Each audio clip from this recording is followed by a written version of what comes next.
Magandang araw po sa inyong lahat mga kababayan at welcome back dito po sa PNR. At ito nga mga karibin natin, breaking news, grabe to. Walang kawala, lahat sa palasyo, alas ni Duterte, nilabas na. AFP, kumanta na. Nako. Yan mga kababayan, patungkol po riyan ang ating aalamin at bibigyan ng komento. Mula po ito kay Banat News Updates. Nasa description po ang full video link ng video ito. Subscribe na po kayo. At ito nga mga kababayan, nasa thumbnail po natin, hala, paktay na. Nako, President BBM nataranta na, di alam ang gagawin. Yan mga kababayan, isa rin po yan sa ating bibigyan ng komento. At ito pa, ang pagkakaiba ng dating administrasyon at administrasyon ngayon in terms of dealing this mga sakuna mga kababayan ay eto pakinggan po natin, no? Kasi sinasabi po ni dating Pangulong Duterte, walang korupsyon.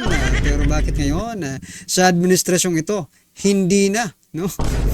Hindi na kailangang sabihing walang korupsyon. Kitang-kita naman mga kababayan. At eto pa, sinasabing may budgeting issues mga kababayan ang administrasyong ito. Diba? Mismong si President Bongbong Marcos Jr. ang nagsabi na may budgeting issues. Nako. Pero teka lang, no? Bakit? Saan na, 'di ba? Kinuha nyo nga yung di ba, yung sa Kongreso, yung budget ng Office of Vice President ay tinapyasan ninyo at nilagay nyo po diyan sa DSWD. Di ba mga kababayan, kung maaalala natin, kinaltasan po ng Committee on Appropriation yung budget ni Vice President Sara Duterte at ilalagay di umano diyan sa DSWD at diyan sa DOH yan so yan mga kababayan, yan po ang ating mga aalamin. At eto pa, nako, kaya naman pala nagkakaganito ang ating gobyerno, no? Kasi itong Supreme Court mga kababayan, inatasan ang COMELEC na patakbuhin yung mga dismiss, no? At saka yung mga disqualified from holding public office na mga dating opisyal ay pwedeng tumakbo at hindi pwedeng pagbawalan ng COMELEC. Yan po ang utos ng Supreme Court. Naku mga kababayan, talagang paktay talaga ang natin dito. Paktay talaga mga Pilipino pag ganito ang palaging gagawin, no? Parang naka-program na ang public office is for para sa mga dismissed at disqualified. Nako naman. Sana eto mamaya pag-usapan natin yan mga kababayan. At eto na nga. No, simulan na po natin dito po sa eto. Kumpara ulit natin 'to Kasi ito, President Duterte may budget pagdating sa kalamidad, walang korupsyon. Dito naman po kay President Marcos, naghahanap ng budget kasi paubos na. Marami kasing korupsyon. Naku mga kababayan. Eto, pakinggan po natin to Sa talumpati naman ni Pangulong Duterte, noong bumisita siya kahapon sa mga nasalantalang bagyong Nina sa Pili, Camarines Sur, sinabi niyang may 1 bilyong pisong pondo para sa mga biktima ng kalamidad. Pagtitiyak ng Pangulo para sa mga biktima na naturang pondo at hindi mapupunta sa mga kurakot. 1 billion standby sa calamity. Meron man talaga yan. Igbain nyo yan. Tsaka walang korupsyon yan. Mag-corrupt dito. Pagka kinurap mo yan kung sinong sunduin kita ng helicopter, papuntang Manila, tatapon kita sa labas. So yan mga kababayan, kaya ba yan ng presidente nyo? Kung sino yung binabatikos nyo ngayon, siya po ang talagang may malasakit sa taong bayan. Biruin nyo, 1 bilyon ang gagastusin ng gobyerno, walang korupsyon. Kasi kapag kinurap mo, susunduin ka mismo ng presidente ng Pilipinas. Sige, magkukurap ka pa ba? Ganyan po mga kababayan, ganyan po magtrabaho, no, ang dating administrasyon pagdating po sa calamity. So parang dyan pa lang gustong gusto ko nang ibalik, no? Parang sige na nga, ikaw na ulit ang presidente. Kung pwede lang, di ba? Walang corruption sa calamity. Mga calamity fund, di ba? At saka may pondo. Biruin yan, ha? May pondo. Hindi po yan nagbenta ng gold, pero may pondo. Hindi po niya kinuha yung pondo ng PhilHealth, no? Pero may pondo pagdating po sa kalamidad, no? At ang utang niya po sa 6 na taon ay nasa 7 trillion lang, mga kababayan. Pero dito po kay President Bongbong Marcos Jr., no? Nasa pang-5 po tayong pinakamalaking mangungutang ng World Bank. At base po sa ating nabasa, nandyan na po sa 4 trillion ang kanyang nauutang, mga kababayan, no? Hindi pa nangangalahatin ng kanyang termino. At wala pang may budgeting issues na pagdating po sa calamity. Ito, pakinggan po natin to, ha. So, the other departments seem to be well prepared. We have some budgeting issues simply because meron tayong napakarami ang dumadaan na bagyo. Hindi bale, but that's not something that we should worry about because we will be able to remedy that. So yan, mga kababayan, may budgeting issue, no? Ito nga lang, no? Iniisip ko lang, mga kababayan, kung si President Bongbong Marcos Jr. ang naging presidente nung nagkaroon po tayo ng pandemic, no? Nagkaroon po ng COVID-19 sa ating bansa. Ano na lang kaya ang mangyayari sa bawat isang Pilipino, no? Kung si President Bongbong Marcos Jr. ang naging presidente, nung mga panahong yun. Naiisip nyo na ba, mga kababayan, kung anong mangyayari sa mga Pilipino? Paki-comment nga po ng inyong reaction kung about yan, no? Kung siya po ang naging presidente sa panahon ng mayroong pandemic, mayroon po tayong COVID-19 na kinakaharap. Kasi yung iba talagang, ewan ko ba, mga kababayan, sabi nila, mas maganda raw kung si President Bongbong Marcos Jr. ang naging presidente nung may pandemic tayo. Kasi, hindi daw mangungurap, baka yung pera, konti lang daw yung mauutang ng Pilipinas sa World Bank. Pero hindi ba nila naisip, no? Hindi pa nangangalahati ang termino, 4 trillion na po ang nauutang. Samantalang si former President Duterte, sa 6 na taon, 7 trillion ang inutang, napakaraming project, no? Na makikita mo. Ikaw mismo, makikita mo yan. Malamang sa malamang, isa sa mga airport ninyo, mga seaport ninyo, ang pinaayos, pinaganda ng dating administrasyon sa 7 trillion na inutang. Ngayon, mga kababayan, hindi pa nangangalahati ng termino, sa calamity pa lang, may budgeting issues na. Pero wala naman tayong nakikitang maipagmamalaki nila or masasabi nating legacy project, no? O saan pong napupunta? At hindi lang yun, mga kababayan. Bukod po dyan sa 4 trillion plus, no, na utang ng ating gobyerno ngayon, pinakialaman pa nila pati ang PhilHealth, GSIS at SSS, mga kababayan, doon po sa kalang sinasabing Maharlika Fund. Nasaan hustisya dito? Dito natin makikita, mga kababayan, kung ito nga, sinasabi ng ating mga kaibigan, no? Ating mga kilalang mga DDS supporters na itong kanilang pag-atake sa mga Duterte, itong mga investigasyon, itong mga pag-atake sa mga Duterte is just only a diversionary tactics for the people to forget what is the real issues, mga kabayan. No? Natatahuban po ang totoong issues ng ating bansa dito. Sa pag-iimbestiga, sa ewan ko kung ano masasabi nyo dyan, di ba? Parang ganun na nga, mga kababayan. Tinatahuban po nila para as long as busy po yung tao sa pakikinig dito sa mga investigasyon, dito sa pagtitira nila, no, sa pagbabanat nila sa mga Duterte, sila naman po ay busy rin, no? Dito sa kaliwat kanang kalokohan, pangungurap.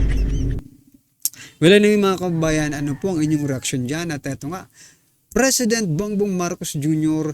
hindi alam ang gagawin? Eto lang. Eto, pakinggan muna natin at bigyan natin ng reaction to.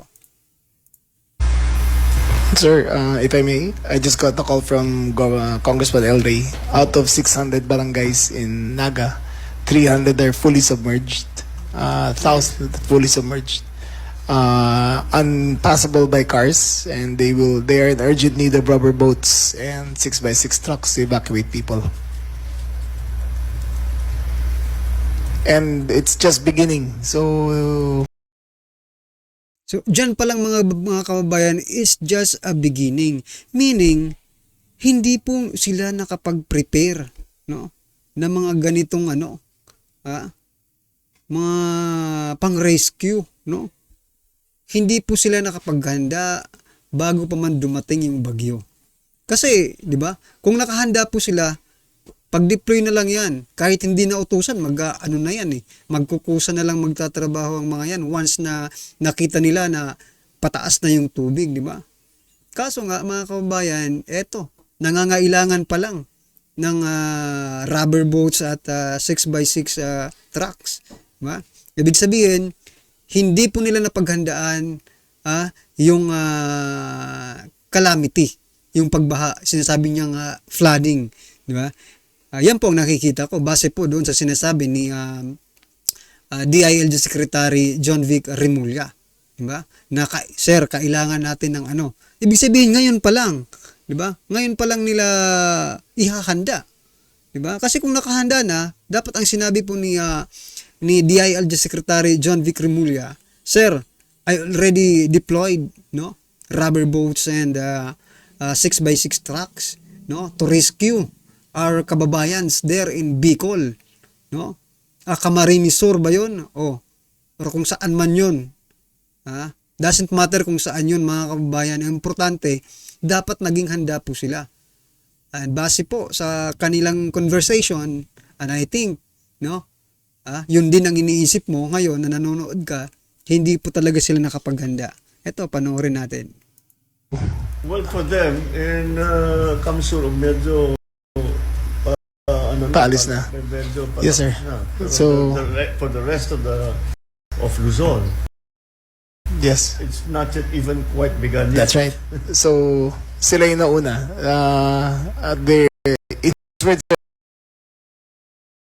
You know what, mga kabayan, dito po sa gesture ng ating Pangulo, no? He is so, parang very comfortable. Tinatawanan niya pa, no? Pangulong Duterte, hindi po niya gagawin yan. Because if you do that, mga kababayan, parang dinadown mo pa eh. Yung nasakunat na nga sila, no? Nasalanta na nga sila ng bagyo, tapos tatawanan-tawanan mo lang, without a concrete solution. Di ba? Parang minamaliit ka nila eh, no? Ikaw, na nanonood, or kayong na nabagyuhan dyan. Dito, nabagyuhan naman kami, pero hindi naman ganun, mga kababayan. No? Ang gusto ko lang i-point out, bakit ganun? Parang, parang, di ba tumatawa pa siya? Anong opinion nyo, mga kababayan? Ito, opinion lang naman natin to, siguro ko, tumatawa siya dahil siguro may solution na sila. Ito, pakinggan po natin, mga kababayan. Sir, they're in desperate need daw kaya ng local government. It's really the flooding that we're going to have to deal with. So, anong gagawin natin? Sir. Anong gagawin natin? Sir, Naloko na, mga kababayan. Anong gagawin natin? Ibig sabihin, dito sa pag-uusap nilang ito, there is no concrete plan, no? Kasi doon pa lang sa gesture ni President Bongbong Marcos Jr., pakamot-kamot ng ulo, patawa-tawa, mga kababayan, ano bang nangyayari sa ating gobyerno? This is not, hindi po ito laro lang na bagyo-bagyuhan, mga kababayan. Totoong bagyo po ito at totoong nasalanta po ang Bicol at kung ano pa mang bahagi ng ating bansa. Tapos ganyan po ang gesture ng ating Pangulo. Medyo naka-smile, nakatawa, tapos sasabihin, anong gagawin natin sa may kamot? What the? Ano na mga kababayan? I mean, nakakapanghina po, di ba? O ikaw, for example, ako nabagyuan, di ba? Tapos ganyan po ang makikita ko sa presidente ko. Di ba? Napatawa-tawa lang, tapos sasabihin, anong gagawin natin? Sabay kamot. Ibig sabihin, you are not thinking of a solution. Ay naku, parang nag-uusap lang kayo dyan para documentation. Yang bang pag-uusap ninyo dyan, yung meeting yan is for documentation lang. Nagtatanong lang po mga kababayan, kasi kung yung pag-uusap na yan, di ba, kung yung pag-uusap na yan ay patungkol talaga sa bagyo, mga kababayan, ang usapan dyan ay plano. Hindi po, ano gagawin natin? Di ba? Ang plano na po, sige, deployment na lang yan. Sige, deploy mo na yan. Hindi mo sasabihin na anong gagawin natin. Ay, nako. Well, anyway, mga kababayan, ano po ang opinion nyo dyan? At eto pa. Ito yung sinasabi ko kanina, na sinasabi nila na may budget issue. Pero, nung nakaraang October 16, 2024, mga kababayan, final na daw, sabi po ng House of Appropriation, panel slashes OBP budget by 1.3 billion. Nako. Ito, kumusta na ang Bicol? Ako, Bicol Party List, saldi ko. Kumusta naman yung flood control project mo dyan na umaabot ng bilyones? Diba? Ito po ang balita, mga kababayan. Naging balita kasi tapos na ito eh. The House of Representatives finalized its decision to cut the budget of the Office of Vice President by 1.3 billion, reallocating the funds to the Department of Social and Welfare and Development o DSWD and Department of Health, mga kababayan. So napunta po doon yung naging sana budget ng Office of Vice President. Transfer sa DSWD. And now, they are telling us na may budget issue. Well, anyway, siguro ko pang 2025 naman itong na to. Sana hindi nila magamit, no? Kasi pang 2025 pa itong budget. Ngayon, anyway, ang sinasabi ko lang, gusto ko lang i-point out, no? Kung may budgeting issue sila ngayon dito sa calamity, no? Ano na lang kaya sa 2025? Di ba? Ano sa palagay nyo? Kasi kinuha na nila ang Office of the Vice President. But still, Office of the Vice President is still working. Di ba? Well, anyway, ano pong opinion nyo dyan sa pagkakaltas? Tapos na po ito. Pero gusto ko lang i-connect. Kasi sinasabi nila na there is a budgeting issue. So, kung may well, anyway, anong opinion nyo po dyan? At eto na nga. Pag-usapan din natin itong hinayutak na Supreme Court. Eto, Supreme Court to Comelec. Sack government officials can run. No? Yun pong mga, basahin po natin yung naging balitang ito. Mula po sa Philippine Star, mga kababayan, around 100 dismissed government officials may run in the next year's pool following a Supreme Court order restraining the Commission on Elections or COMELEC from barring aspirants who had been dismissed and disqualified from holding public office. So yun mga kababayan, yung mga tarantado ay pwede na namang tumakbo. Yung mga nanarantado sa ating gobyerno, pwede naman po silang tumakbo. For example, mga kababayan, kung ikaw ay hinatulan ng ating Department of Justice ng bribery, kasi yan naman plunder or something, yan naman ang uso talaga sa gobyerno, di ba? Pwede ka pa rin tumakbo kahit ikaw ay isang convicted na. Ganun ba yon? Kaya talaga hindi asinto ang Pilipinas dito, mga kababayan. Ito, ang comment po ni Sir Edwin Hamora, no? Isa pong sikat na political commentator. Ito po, see how fucked up our government is. Nako. Mga kriminal, drug addict, drug hoarders, scammers, murders and estapador. Hindi ko lang po pinupronounce sa mabuti kasi parang mga bad words ito eh. Ha? They can all run and be one of who gives us order. PI talaga. Maski kapiranggot na meritocracy. Ayaw ng Supreme Court. Nako. Anong masasabi nyo dyan mga kababayan? Mismong Supreme Court ang nagsasabi sa mga criminals, no? Bad elements ng ating society na tumakbo kayo. Pagharian nyo ang gobyerno. Parang ganun, di ba? Well, anyway, ano po ang inyong opinion dyan? Ha? Nakaka-high blood po, no? At ito na nga. Sama-sama at sabay-sabay po natin pakinggan na panoorin at bigyan ng komento ang video ito. Eto na po. Ito ang nakakagulat. Sadyang iba na talaga ang trip ng gobyerno ngagba. Kung sino pa yung handang isugal ang buhay para sa bansa nang dahil lang sa relo ay siyang tila pinagtritipan pa. Sa halip na bumawi sa maraming militar para patunayang hindi siya madamot at ganid, kasalukuyang gobyerno ngayon at Pangulong Marcos Jr. parurusahan pa at di umano'y kakasuhan ang kaditing humihingi sa kanya ng relo. Ito ang nakakagulat na balita ngayon. So yan mga kabayan, nabasa ko rin po yung balitang ito, no? Saan ko ba nabasa itong balita? Basta sabi po doon, pinagalitan yung humingi ng relo at sinasabi pa na wala sa kanilang mandato ang manghingi ng relo, mga kababayan.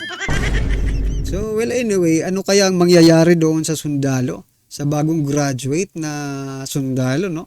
Na hiningi yung relo or nanghingi ng relo kay President Bongbong Marcos Jr. So, yan. Sabi doon sa balita ay tuturuan ng leksyon. Diba? Sabi, reprimanded, no? Kagagalitan ng mas nakakataas sa kanya. Well, anyway, mga kabayan, no? Ikaw ba naman, hihingan ka ng relo worth millions? Di syempre, tatanungin mo, why? Diba? Nag-why daw, sabi ni Pizarra eh. Why? So, dito pala mga kabayan, makikita na po natin yung pagkakaiba ng administrasyon noon at ngayon. Well, anyway, mga kabayan, ano po ang inyong opinion? Sa video ito ay comment lang po sa baba para at isa lang po ng ating mga kabayan ang inyong opinion. Maraming salamat po.